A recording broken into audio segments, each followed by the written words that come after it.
Capítulo 13. O dom retornou.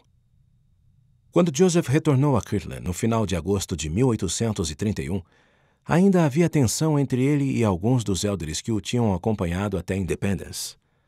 Depois de sua discussão nas margens do rio Missouri, Joseph e a maioria dos elders que viajavam com ele tinham se humilhado, confessado seus pecados e buscado perdão. Na manhã seguinte, o Senhor os havia perdoado e lhes oferecido consolo e incentivo. E sendo que vos humilhastes perante mim, disse ele, as bênçãos do reino são vossas. Outros elders, entre os quais estava Ezra Booth, não deram ouvidos à revelação nem resolveram suas diferenças com Joseph. Quando Ezra retornou a Kirtland, ele continuou a criticar Joseph e reclamar de suas ações durante a missão. Uma conferência de santos rapidamente revogou a licença de pregação de Ezra, e ele começou a escrever a seus amigos cartas depreciativas atacando o caráter de Joseph. O Senhor repreendeu esses ataques no início de setembro e conclamou os elders a pararem de condenar os erros de Joseph e de criticá-lo sem motivo. Ele pecou, reconheceu o Senhor, mas em verdade vos digo, eu, o Senhor, perdoo os pecados daqueles que confessam seus pecados perante mim e pedem perdão. Ele admoestou os santos a terem também a disposição de perdoar. Eu, o Senhor, perdoarei a quem desejo perdoar, declarou ele. Mas de vós é exigido que perdoeis a todos os homens. Ele também advertiu os santos a fazer o bem e a edificar Sião, em vez de permitir que suas discórdias os dividissem. Não vos canseis de fazer o bem, porque estáis lançando o alicerce de uma grande obra, relembrou ele. Eis que o Senhor requer o coração e uma mente solícita. E os que são solícitos e obedientes comerão do bem da terra de Sião nestes últimos dias. Antes de concluir suas palavras, o Senhor conclamou alguns membros da igreja a venderem suas propriedades e a irem para o Missouri. A maioria dos santos deveria permanecer em Ohio, porém, e continuar a compartilhar o evangelho ali. Porque eu, o Senhor, disse ele a Joseph, desejo manter na terra de Kirtland uma posição firme pelo espaço de 5 anos. Elizabeth Marsh ouviu ansiosamente quando os elders que retornavam para Ohio descreveram a terra de Sião. Eles falaram do solo negro e profundo, das extensas pradarias tão vastas quanto o mar, e de um rio turbulento que parecia ter vida própria. Embora tivessem poucas coisas boas a contar sobre os moradores do Missouri, muitos dos elders que retornaram estavam otimistas em relação ao futuro de Sião. Escrevendo para sua cunhada em Boston, Elizabeth recontou tudo o que sabia sobre a terra prometida. Eles erigiram uma pedra para o templo e para a cidade, relatou ela, e compraram tantas terras quanto as circunstâncias permitiram para a herança dos fiéis. O próprio local do templo ficava em um bosque a oeste do tribunal, observou ela, cumprindo as profecias bíblicas de que o bosque seria reputado por um campo fértil e que os lugares solitários brotariam. O marido de Elizabeth, Thomas, ainda estava no Missouri pregando o evangelho, e ela esperava que ele voltasse para casa em aproximadamente um mês. De acordo com os elders, a maioria das pessoas do Missouri não estavam interessadas na mensagem que ele compartilhava, mas os missionários estavam batizando pessoas em outros lugares e enviando-as para Sião. Em pouco tempo, centenas de santos estariam se reunindo em Independence. Centenas de quilômetros a sudoeste de Kirtland, William McClellan, de 25 anos, visitou os túmulos de sua esposa, Cynthia Ann, e seu bebê. William e Cynthia Ann estavam casados há menos de 2 anos quando ela e o bebê morreram. Sendo professor, William era muito inteligente e tinha talento para escrever. Mas nada encontrava para consolá-lo nas horas solitárias após a perda de sua família. Certo dia, após ter terminado sua aula, William ouviu 2 homens pregarem sobre o livro de Mormon. Um deles, David Whitmer, declarou ter visto um anjo que lhe testificou que o livro de Mormon era verdadeiro. O outro, Harvey Whitlock, deixou William admirado com a força e a clareza de sua pregação. William convidou os homens a lhe ensinar mais e novamente ficou impressionado com as palavras de Harvey. Nunca ouvi uma pregação assim em toda a minha vida, escreveu William em seu diário. A glória de Deus parecia envolver aquele homem. Ansioso para conhecer Joseph Smith e investigar suas afirmações, William seguiu David e Harvey até Independence. Joseph já tinha retornado para Kirtland na época em que eles chegaram, mas William conheceu Edward Partridge, Martin Harris e Hiram Smith, e ouviu o testemunho deles. Também falou com outros homens e outras mulheres em Sião e se maravilhou com o amor e a paz que observou entre eles. Enquanto caminhava pelo bosque certo dia, ele conversou com Hiram sobre o livro de Mórmon e o início da igreja. William queria acreditar, mas, a despeito de tudo o que tinha ouvido até então, ainda não estava convencido a se filiar à igreja. Queria um testemunho de Deus de que havia encontrado a verdade. Bem cedo, na manhã seguinte, ele orou pedindo orientação. Refletindo sobre seu estudo do livro de Mórmon, William se deu conta de que tinha aberto a mente para uma nova luz. Ele sabia que ele era verdadeiro e se sentiu honrado em testificar a respeito dele. Tinha certeza de que havia encontrado a Igreja Viva de Jesus Cristo. Hiram batizou e confirmou William mais tarde naquele dia, e os dois em seguida partiram rumo a Kirtland. Ao pregarem pelo caminho, William descobriu que tinha talento em cativar a atenção do público e debater com ministros. Às vezes, porém, ele agia de modo arrogante ao pregar e se sentia mal quando sua vanglória afastava o espírito. Assim que chegaram a Kirtland, William estava ansioso para falar com Joseph. Tinha várias perguntas específicas para as quais queria respostas, mas as guardou para si mesmo, orando para que Joseph as discernisse por conta própria e revelasse suas respostas. William estava incerto em relação ao que fazer da vida e para onde ir. Sem família, ele poderia se dedicar plenamente à obra do Senhor, mas parte dele queria cuidar de seu próprio bem-estar em primeiro lugar. Naquela noite, William foi para casa com Joseph e lhe pediu uma revelação do Senhor, como sabia que muitos outros tinham feito. Joseph concordou, e quando o profeta recebeu a revelação, William ouviu o Senhor responder a cada uma de suas perguntas. Sua ansiedade deu lugar à alegria. Ele sabia que havia encontrado um profeta de Deus. Poucos dias depois, em 1º de novembro de 1831, Joseph reuniu o conselho de líderes da igreja. Ezra Booth tinha publicado recentemente uma carta em um jornal local acusando Joseph de fazer profecias falsas e de ocultar suas revelações do público. A carta foi muito divulgada e muitas pessoas começaram a desconfiar dos santos e de sua mensagem.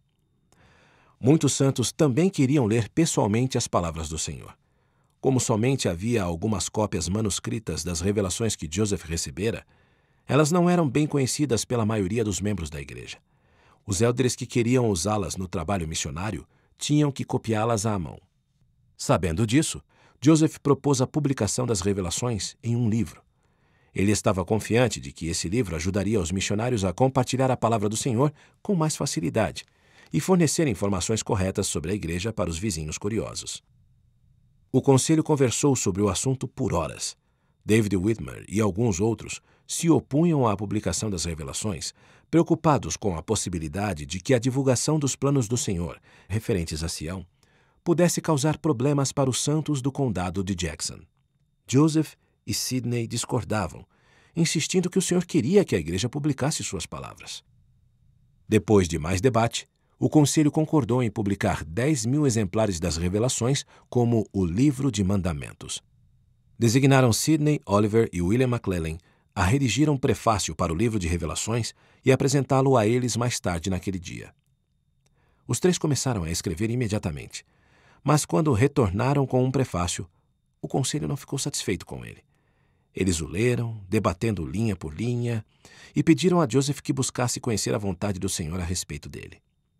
Joseph orou, e o Senhor revelou um novo prefácio para o livro. Sidney registrou as palavras do Senhor à medida que Joseph as proferia. No novo prefácio, o Senhor ordenou a todas as pessoas que dessem ouvidos à sua voz. Declarou que dera a Joseph aqueles mandamentos para ajudar seus filhos a aumentar sua fé, a confiar nele e a receber e proclamar a plenitude de seu evangelho e convênio eterno.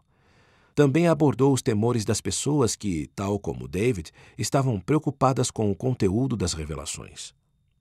O que eu, o Senhor, disse, está dito, e não me desculpo, declarou ele. E ainda que passem os céus e a terra, minha palavra não passará, mas será toda cumprida, seja pela minha própria voz ou pela voz de meus servos. É o mesmo. Depois que Joseph proferiu as palavras do prefácio, vários membros do conselho disseram que estavam dispostos a prestar testemunho da veracidade das revelações. Havia outros na sala que ainda estavam relutantes em publicar as revelações no formato em que se encontravam.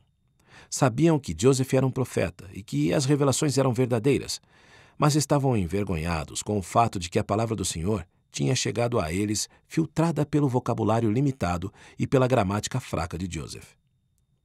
O Senhor não compartilhava dessa preocupação.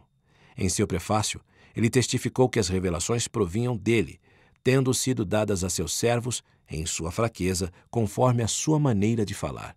Para ajudar os homens a saber que as revelações provinham dele, ele promulgou outra revelação, desafiando o conselho a escolher o homem mais sábio da sala para que escrevesse uma revelação semelhante às que Joseph tinha recebido.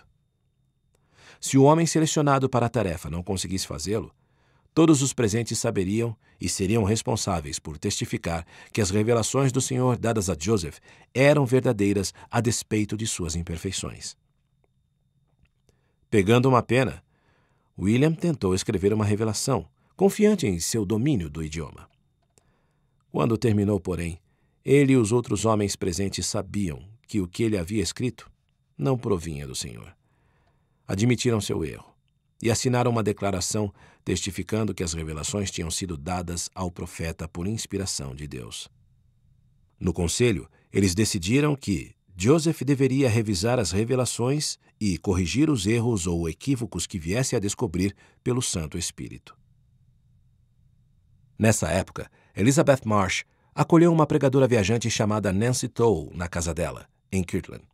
Nancy era uma mulher de baixa estatura e magra, cujos grandes olhos reluziam com a intensidade de suas convicções. Tendo 35 anos, Nancy já era famosa por pregar a grandes congregações de homens e mulheres em escolas, igrejas e reuniões ao ar livre por todos os Estados Unidos. Depois de conversar com ela, Elizabeth viu que era bem instruída e firme em suas crenças. Nancy tinha se dirigido a Kirtland com um propósito. Mesmo que, de modo geral, ela mantivesse uma mente aberta em relação a outras igrejas cristãs, mesmo que discordasse delas, Nancy estava segura de que os santos estavam sendo enganados. Queria aprender mais a respeito deles para que pudesse ajudar outras pessoas a rejeitar seus ensinamentos. Elizabeth não apoiava essa missão, mas entendeu que Nancy estava defendendo o que ela achava ser a verdade. Ela os ouviu pregar e viu alguns batismos realizados em um rio próximo. Mais tarde naquele dia, ela e Elizabeth assistiram a uma reunião de confirmação com a presença de Joseph, Sidney e outros líderes da igreja.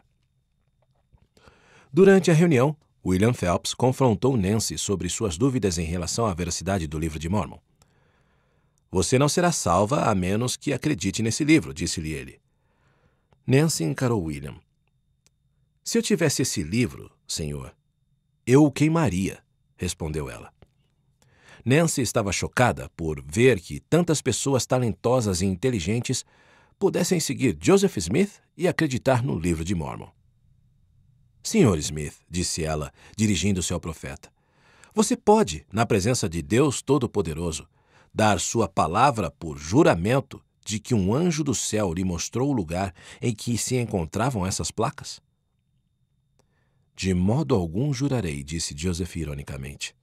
Em vez disso, aproximou-se dos que tinham acabado de ser batizados, colocou as mãos na cabeça deles e confirmou-os. Virando-se para Nancy, Elizabeth prestou o testemunho de sua própria confirmação.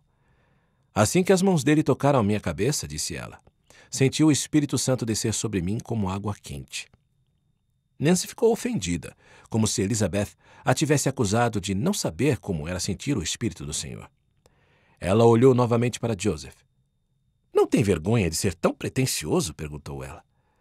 "Você, que não passa de um rapaz ignorante que conduz o arado na terra." Joseph simplesmente testificou. O dom retornou, como no passado, para pescadores pouco instruídos.